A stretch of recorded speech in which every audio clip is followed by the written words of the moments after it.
This morning on the 1965 Pontiac, we're going to eat our peas first here before we have dessert and replace the automatic transmission cooling lines. And as you can see here, somebody fabricated these lines, and what they did was they made them out of brake line and they routed it underneath the torque converter and up high, so you can't put the cover on to the flywheel and torque converter, which is something we really would like to have be able to do. And when we do work like this, we should put things back where they belong and do things correctly. So what we're going to do is put a set of factory molded aftermarket lines. That doesn't really make sense. Right here we have these, and anybody that's done these before knows this could be tons of fun. But with the inner fender well off, we have a better chance of getting this done in a fairly straightforward manner. So stay tuned for the end of part one. So back on the 1965 Pontiac, we're about ready to start resealing the transmission, and we see the notorious shift shaft seal is the source of most of the problem on this with it leaking. Now, this is called a Super Turbine 350 transmission, 300, I'm sorry, Super Turbine 300.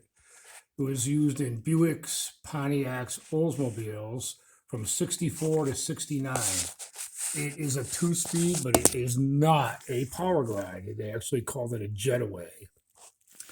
So we're going to reseal this. I'm going to do the rear main seal. I'm going to do the speedometer governor seal. But while trying to install the transmission lines here, it was obvious the oil filter has to come out. Not a big deal, right? Except that son of a bee is seized on there tight.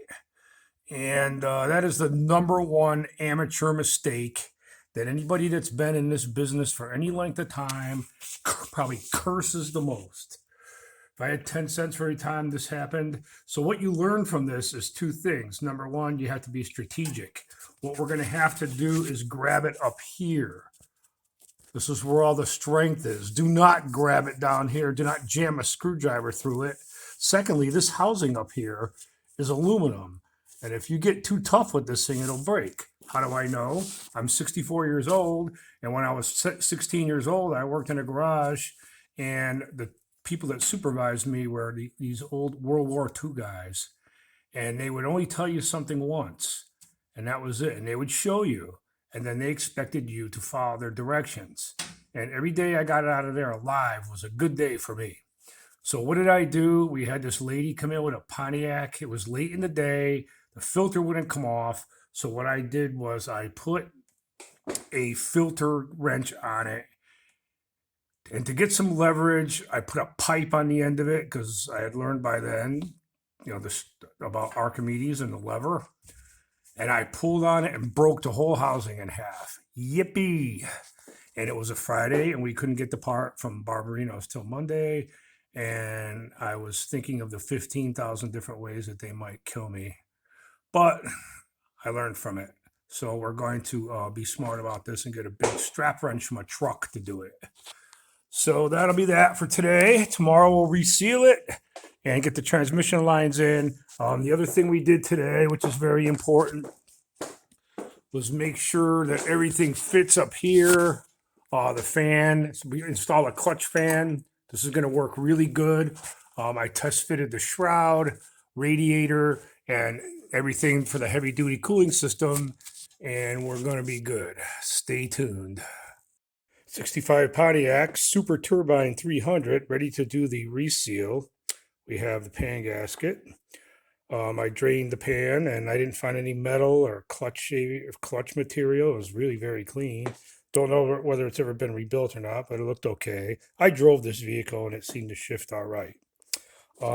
Here we have the band servo seal and the governor gasket. I'm going to do those up on the vehicle. Here we have the vacuum modulator, took it out. It takes this new O-ring. Speedometer gear, took it out, takes this new O-ring. Shift shaft seal. This was the main culprit. I take them out with a screw. New seal here. We'll drive that in with a seal tool. This is either the kick down or the reverse light switch, one or the other. But anyhow, there's an O-ring on here. We're going to change that.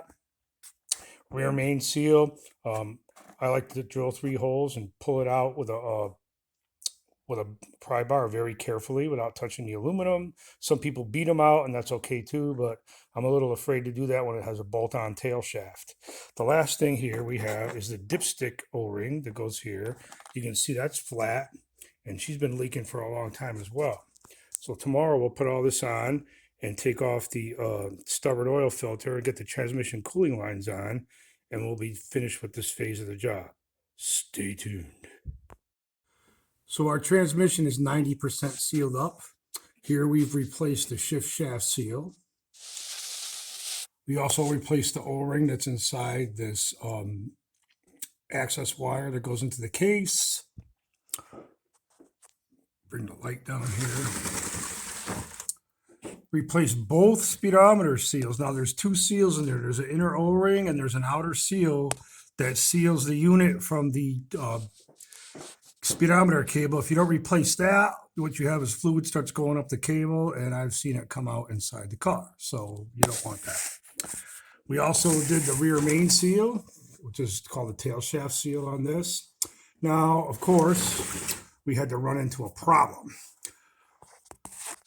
One of the things that we're going to do to this car is replace the transmission cooling lines because it had these subpar brake lines that were fashioned into cooling lines using compression fittings and such.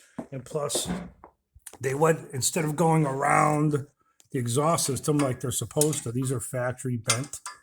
They go up and around the oil filter housing. These went down underneath, next to the flywheel here and next to the exhaust.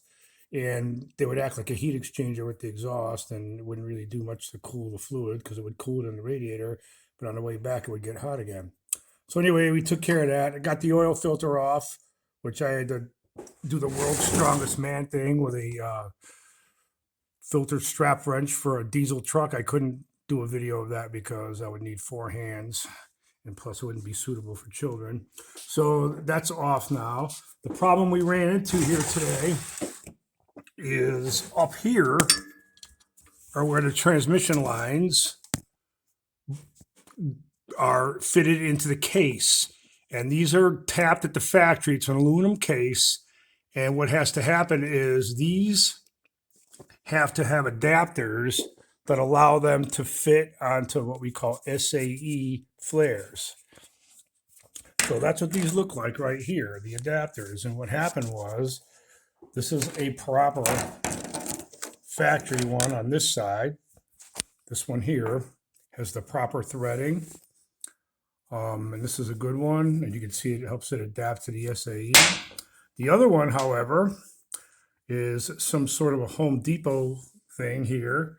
It does not have the correct thread. If you look at the thread on the correct one and the thread on this one, they are not the same, at the same pitch. And what happened was this stripped out the aluminum in the case. So we're going to have to deal with that, and we're going to get the correct adapter to adapt the cooling line to the case. And then we are going to make sure that it's in there correctly. I hope I don't have to helicoil it, but if I do, I do. Luckily, you have just enough room, and I mean just enough room, to get a tap. It's the top one there. So that's today's headache, but we'll get through it. Stay tuned. So lastly, here on the 65 Pontiac, we have the fitment of the heavy-duty cooling system upgrade. We have a clutch fan, 7-blade versus the 4-blade, shroud, full shroud, 4-core desert cooler radiator, vintage air upgrade, obviously, power steering upgrade, and everything seems to line up good here. Thank the Lord. So next time, I'm going to get the final fitment of the belts, the V belts. I had the usual controversies with those, getting them just right, but we'll have that. Once I have that, we're going to bolt it all in. The transmission line issue will take care of that. Distributor with the gear, take care of that. Once all that's in, I am not going to mount the dryer. We're going to put the inner fender in, which I'm taking home to wash down and paint. So we're very close to finishing the engine compartment here. Stay tuned.